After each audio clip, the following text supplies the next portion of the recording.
हरी हरी चूड़िया बयाख रतनारी, हरी हरी चूड़िया बयाख रतनारी, सिस्टर भीतर फुलवारी रे मोरी बरनिया से चूड़िया पहिरनी समधी का बहिना, से चूड़िया पहिर नी समधी का बहिना, चढ़ गई नी रंगया टारी रे मोरी बरनिया, अब चढ़ गई नी रंगया टारी रे मोरी बरनिया।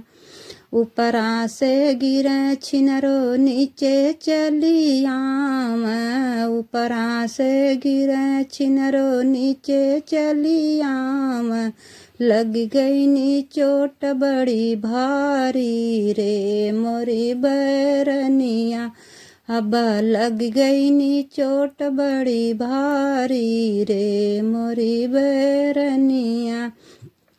गलियां की गलियां घूमन सूरज राम, गलियां की गलियां घूमन नीरज राम, के हुआ बैदा ज्ञानी रे मोरी बरनिया, अब के हुआ बैदा ज्ञानी रे मोरी बरनिया। अपने महलिया से बोलन हमारे भैया, अपने महलिया से बोलन हमारे पापा, हम हाई बैदा ज्ञानी रे मोरी बरनिया।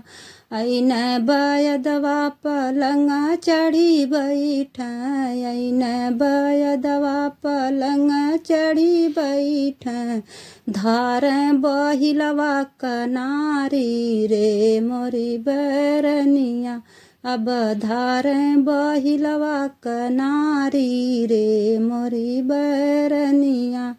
ना बदाया गले ना बदा बगले, ना बदाया गले ना बदा बगले, बिचवा का चोट बड़ी भारी रे मोरी बरनिया, बदा बिचवा का चोट बड़ी भारी रे मोरी बरनिया।